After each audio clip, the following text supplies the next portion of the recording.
नमस्कार दोस्तों, मैं आपका फ्रेंड प्रशांत स्वागत करता हूं मेरे चैनल पर द मिस्टीरियस सुपरनैचुरल वर्ल्ड, जहां मैं लाता हूं सुपरनैचुरल वर्ल्ड से जुड़ी कहानियां जो आपको हैरान कर देंगी।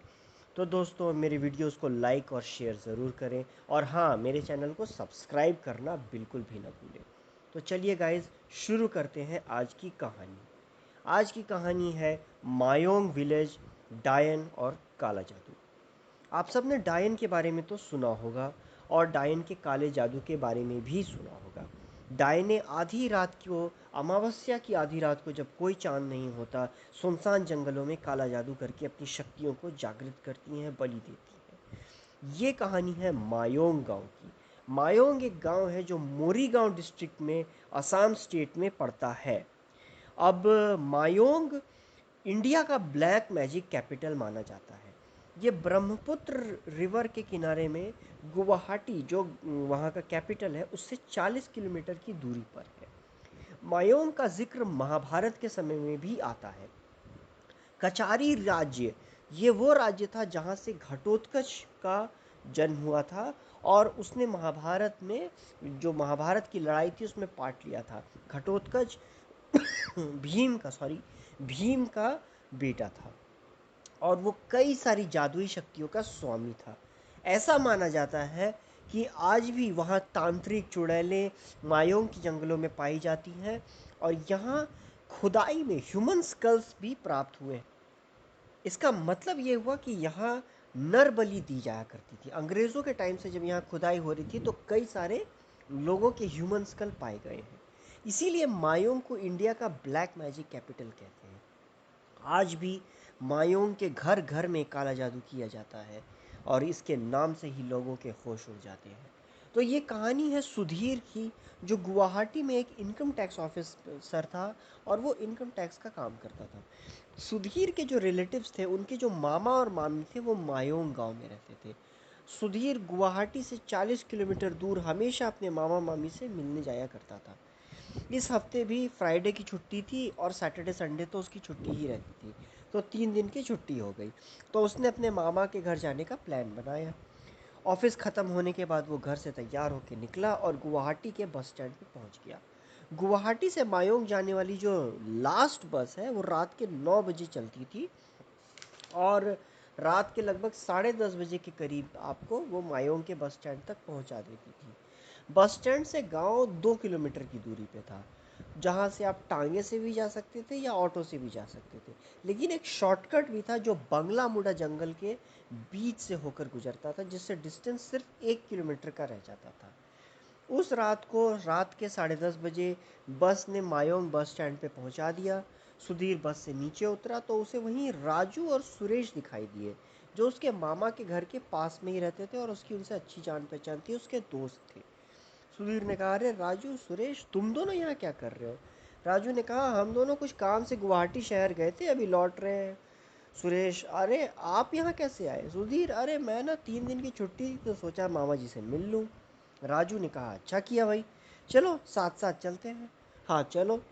फिर रात के इस वक्त अब ऑटो तो मिलेगी नहीं, तो तीनों जो है बात करते हुए चलने लगे। राजू ने कहा, चलो भैया शॉर्टकट लेते, क्योंकि अब ऑटो टांगा रात के 10:30 बजे तो मिलेगा नहीं। सुरेश, लेकिन यार वो तो सुनसान रास्ता है और बंगला मुड़ा जंगल से होके गुजरता है। तो सुधीर ने कहा, हाँ तो इससे क्या इशू हो गया अगर बंगला मुड़ा जंगल से होके गुजरता है? सुरेश, उस जंगल में डायन और चुड़ैलें रहती हैं जो काला जादू करती हैं और रात में वहाँ जाना अपनी मौत को दावत देने के बराबर है। सुधीर, अरे यार तुम लोग ना ये किस ज़माने की बातें करते हो? आज के ज़माने के मॉडर्न लोग हो, ये डायन चुड़ैल उड़ैल कुछ नहीं होता है। दरअसल सुधीर इन चीज़ों में बिल्कुल भी नहीं मानता था। राजू, नहीं नहीं यार, ये काला जादू डायन चुड़ैल होता है, ये मायोंग है, तुम नहीं जानते ये सब। मायोंग इंडिया का ब्लैक मैजिक कैपिटल है।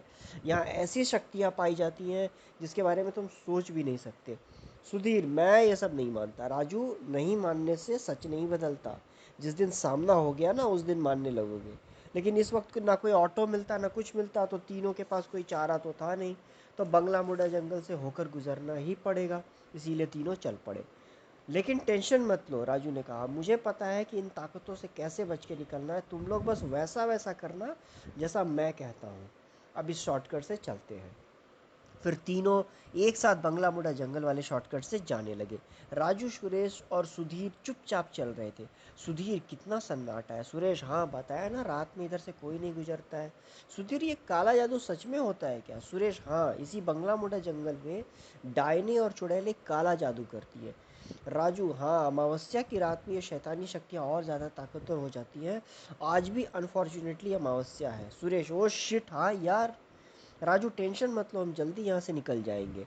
अब तीनों फ्रेंड लगभग हाफवे मतलब आधा किलोमीटर तक क्रॉस कर चुके थे और जंगल के बीच से एक छोटी सी, जंगल को काट के एक छोटी सी रोड बनी हुई थी। दोनों साइड बंगला मुड़ा जंगल था। तभी थोड़ा आगे 10 से 15 फीट आगे पीपल का एक पेड़ था और उसके नीचे तीन औरतें काले कपड़े पहनकर बैठी हुई थी। उनके सामने रोड पर एक सर्कल जैसा बना और एक ट्रायंगल की शेप जैसे कुछ शेप्स बने हुए थे, आकृति बनी हुई थी और उसमें ह्यूमन स्कल, हड्डियाँ, सिंदूर, टिकली, डॉल्स, ब्लैक कलर के कपड़े, कई तरह के गुड्डे और कई इसी तरह की चीज़ें, मिर्च रखी हुई थी। और वो तीनों औरतें गोल घेरा बनाकर कुछ मंत्र पढ़ रही थी। उनको देखते ही सुरेश ने कहा, ओ नो, ये देखो, ये औरतें यहाँ काला जादू कर रही है। राजू, उधर बिना देखे, बिना नजर उनसे मिलाए चुपचाप आगे बढ़ते रहो। सुधीर, तुम लोग यार पढ़े लिखे हो या नहीं? आज के मॉडर्न जमाने में कैसी बातें करते हो? सुरेश, ज्यादा मॉडर्न मत बन भाई, तुम्हारी आंखों के सामने हकीकत है। राजू, सुधीर तू चुपचाप हमारे साथ चल बिना उधर देखे। लेकिन सुधीर कहाँ सुनने वाला था। सुधीर, मैं इन औरतों को देखता हूँ, ये बोल के सुधीर उन औरतों की तरफ बढ़ चला।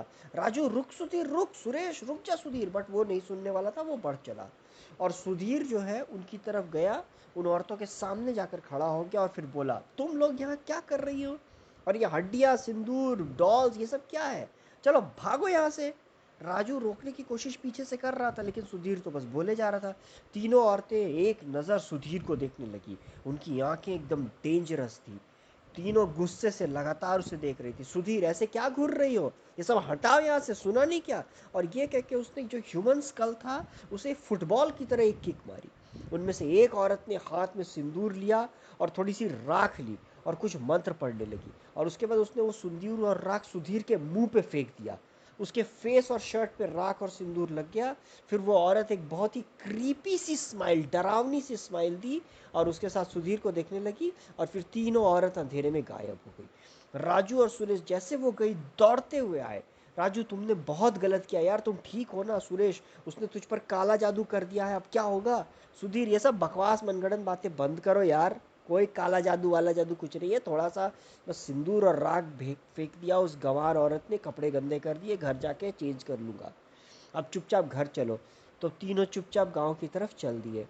चुपचाप खामोश होकर तीनों फाइनली गांव पहुंचे और अपने अपने घर चले गए। सुधीर ने दरवाज़ा खटखटाया तो मामी ने दरवाज़ा खोला। तो उसने मामी को प्रणाम किया। मामी ने कहा, आ गए बेटा? सुधीर ने कहा, हाँ मामी।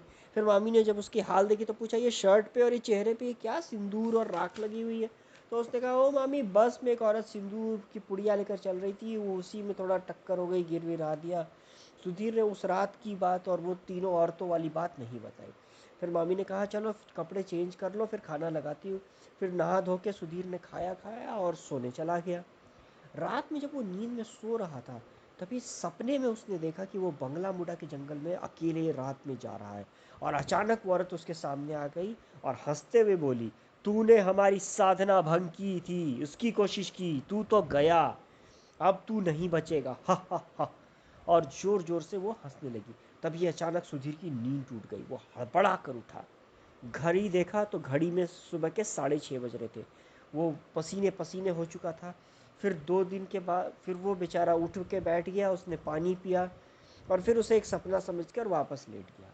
फिर 2 दिन मामी के घर में रहने के बाद वो मायोंग से तीसरे दिन गुवाहाटी के लिए रिटर्न बस में बैठ गया और घर आ गया। उस रात के बारे में उसने अपने सपने के बारे में किसी को कुछ भी नहीं बताया। घर पर उसकी वाइफ, उसकी माँ और 3 बच्चे रहते थे। घर पहुंचा तो उसकी वाइफ ने हालचाल पूछा, उसने सब नॉर्मल बताया, उस रात की वो बात को भी भूल चुका था। फिर रात को जब वो सो रहा था उसकी नींद अचानक खुली और उसने देखा वो औरत उसी रात वाली, बंगला मुड़ा जंगल वाली, उसके रूम में बैठी है और उसके सामने खड़ी है। औरत, तुझे क्या लगा तू यहाँ आ जाएगा तो मुझसे बच जाएगा? कभी नहीं, तेरी मौत निश्चित है। और वो जोर जोर से हंसने लगी। तभी उसकी नींद फिर से टूटी। ये फिर एक सपना था। सुधीर बहुत डर गया। अगले दिन रात में वो अपने स्टडी रूम में था और वो औरत अचानक फिर से प्रकट हो गई।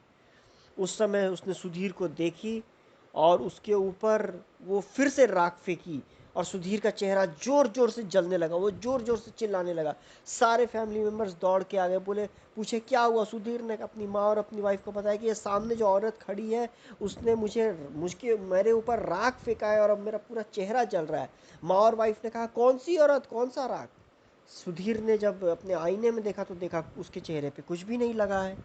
वो एक्चुअली उसे बिल्कुल ठीक दिखाई दिया था कि वो औरत आई राख फेंका, बट अब अचानक कुछ भी नहीं है, ना औरत है ना राख है। सुधीर ने कहा ये मेरे मुंह पे ही तो राख लगी थी, कहाँ चली गई। उसकी माँ ने कहा बेटा तुझे कुछ परेशानी है क्या, जब से तू आया है कैसी बातें कर रहा है।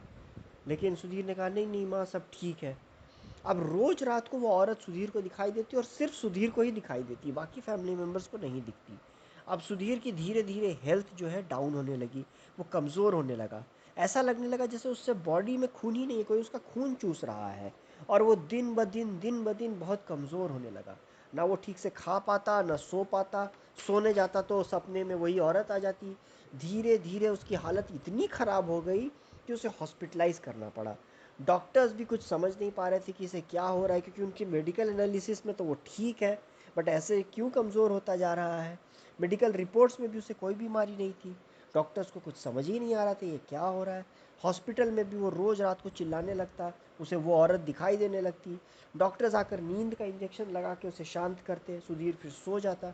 इस तरह उसकी हालत दिन ब दिन डेली डेली खराब ही होती गई। एक रात को वो औरत सुमित के सामने आई और बोली बस अब तेरे मरने का वक्त आ गया, खेल खत्म, बहुत हो गया। सुधीर जोर जोर से चिल्लाने लगा और वो औरत हंसने लगी और उसके पास ही आने लगी। उसकी माँ और वाइफ बाहर थी, उन्होंने उनकी नींद टूटी और वो दौड़ते हुए सुधीर के रूम में आई। बट तब तक बहुत देर हो चुकी थी। सुधीर की मौत हो चुकी थी। उसकी माँ और वाइफ रोने लगी, बट क्या कर सकते थे। सुधीर की जान उसकी बेवकूफ़ी की वजह से जा चुकी थी। अगर उस रात सुधीर ने उन औरतों को टोका नहीं होता तो आज वो जिंदा होता। जब उसकी मौत की खबर मायोंग विलेज में पहुंची तो उसके मामा मामी रोने रो कर उनका बुरा हाल हो गया। और जब उनसे राजू और सुरेश को ये बात पता चली तो उनके पैरों तले ज़मीन खिसक गई। राजू ने कहा बहुत दुख की बात है यार, हमारा दोस्त सुधीर हमारे बीच नहीं रहा। सुधीर ये सब, सुरेश ये सब उसकी ही गलती है से हुआ है। उस रात अगर उसने उन डायनों को टोका नहीं होता तो कुछ नहीं होता। राजू हाँ यार, अब वो भी क्या कर सकते थे। सुधीर की मौत उन्हें बहुत दुख था, लेकिन वो हो चुकी थी। तो दोस्तों ये थी कहानी सुधीर की और मायोंग विलेज की, जो इंडिया का ब्लैक मैजिक कैपिटल है। ये कहानी हमें राजू ने ही भेजी है। अगर आपको ये वीडियो पसंद आया तो इसे लाइक और शेयर करें और सब्सक्राइब करना ज़रूर से इसे सब्सक्राइब करें। और हाँ, ऐसी ही इंटरेस्टिंग कहानी अगर आपको चाहिए तो मेरे चैनल से ज़रूर से जुड़े। मैं आपको ऐसी ही इंटरेस्टिंग कहानी लाता रहूँगा। तो ये थी मायोंग के डायन के काला जादू की कहानी। आई होप आपको ये वीडियो पसंद आया होगा दोस्तों। Thank you, have a nice day.